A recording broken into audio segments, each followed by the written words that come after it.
దేవుని ఘనమైన నామమునకు స్తోత్రములు.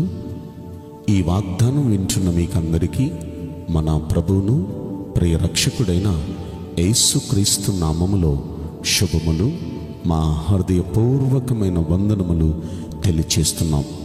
ఈరోజు దేవుని వాగ్దానం కీర్తనల గ్రంథం 128వ కీర్తన 5వ వచనం. యెహోవా నిన్ను ఆశీర్వదించును, నీ జీవిత కాలమంతయు క్షేమము కలుగుట చూచెదవు. ఈ మంచి వాగ్దానం మంచి దేవుడైన యెహోవా మనందరి పట్ల నెరవేర్చునుగాక. ఆమేన్. ప్రియ దైవ జనాంగమా, మన దేవుడు ఈరోజు మనకిస్తున్న శ్రేష్టమైన వాగ్దానం చూడండి. అక్కడ అంటున్నాడు, సియోనులో నుండి యెహోవా నిన్ను ఆశీర్వదించబోతున్నాడు. సియోను అంటే పరలోకము నుండి యెహోవా మనల్ని, ఈ వాగ్దానం వింటున్న మనల్ని మన దేవుడు పరలోకము నుండి ఆయన చేతులు చాపి మనల్ని ఆశీర్వదించబోతున్నాడు. అంత మాత్రమే కాదు, ఆ ఆశీర్వాదం వల్ల ఏం జరిగింది? మన జీవితకాలమంతా క్షేమం కలగటమే చూస్తాం, కీడు కలగటం చూడం. క్షేమమే, ఎప్పుడు మేలే. దావీదు భక్తుడు 7వ కీర్తన 6వ వచనంలో అంటాడు, నేను బ్రతుకు కాలమంతా కృపా క్షేమములే నా వెంట వచ్చును అని. ఎన్నాళ్ళు ఈ భూమి మీద జీవిస్తానో అన్నాళ్ళు నేను క్షేమంగానే ఉంటాను. కృపా క్షేమములే ఆయన నా వెంట వస్తాయి.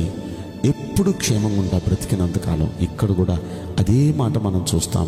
మన జీవిత కాలం అంతా క్షేమం కలగటమే చూస్తాం, కానీ కీడు కలగటం చూడం. అలా జరగాలంటే మనం ఏం చేయాలి? మొదటి వచనంలోనే షరతు చెప్పాడు, యెహోవా యందు భయభక్తులు కలిగి ఆయన త్రోవల యందు నడుచు వారందరికీ ఈ ధన్యత రాబోతుంది. కనుక ఈ ధన్యత మన మీదకి రావాలంటే మనం ఆయనకు భయపడుతూ భక్తి చేయాలి. 34వ కీర్తన 9వ వచనంలో అంటాడు, యెహోవా భక్తులారా ఆయన యందు భయభక్తులు ఉంచండి, ఆయన యందు భయభక్తులు ఉంచువానికి ఏమీ కొదువ ఉండదు అంటాడు. కనుక దేవుని పిల్లలమైన మనం ఆయనకి భయపడుతూ భక్తి చేయాలి. ఈనాడు భక్తి ఉంది, కానీ భక్తులకు భయం లేదు.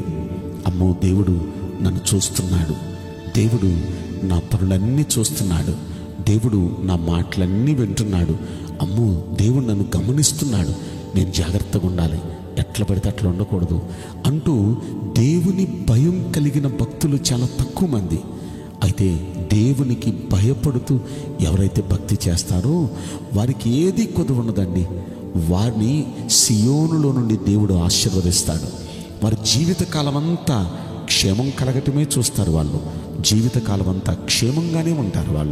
వాళ్ళకి ఏ కీడు రాదు, వాళ్ళు ఎప్పుడూ క్షేమంగా ఉంటారు.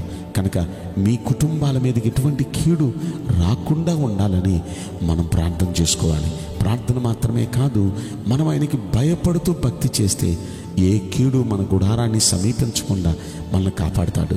రెండో మాట, మనం ఆయన ఆజ్ఞలన్నిటినీ, ఆయన త్రోవలను అనుసరించి నడవటం అంటే ఆయన ఆజ్ఞలను అనుసరించి మనం నడిస్తే, ఆయన ఆజ్ఞలను అనుసరించి నడిస్తే ఖచ్చితంగా ఆయన సియోనులో నుండి మనల్ని ఆశీర్వదిస్తాడు. మన జీవితకాలం అంతా క్షేమం కలగటం మనం చూస్తాం.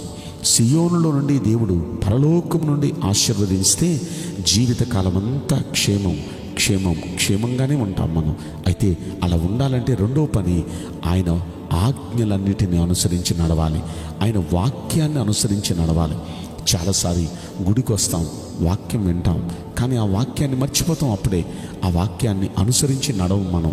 అయితే దేవుని సన్నిధికి వచ్చిన మనం శ్రద్ధగా దేవుని మాటలు విని ఆ మాటలు గుర్తు పెట్టుకుని వాటిని అనుసరించి మనం నడిస్తే ఖచ్చితంగా మన దేవుడు మనల్ని ఆశీర్వదిస్తాడు.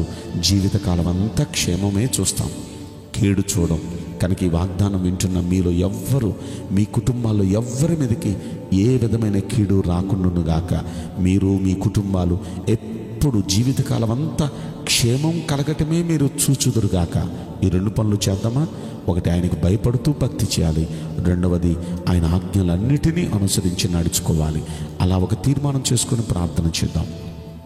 పరిశుద్ధుడా, ప్రేమగల యేసురాజా, మీ పరిశుద్ధ బంగారు పవిత్రమైన నామమునకు నిండు మనసుతో కోట్ల కొలదిగా స్తుతులు, స్తోత్రములు, వందనాలు చెల్లిస్తున్నాం.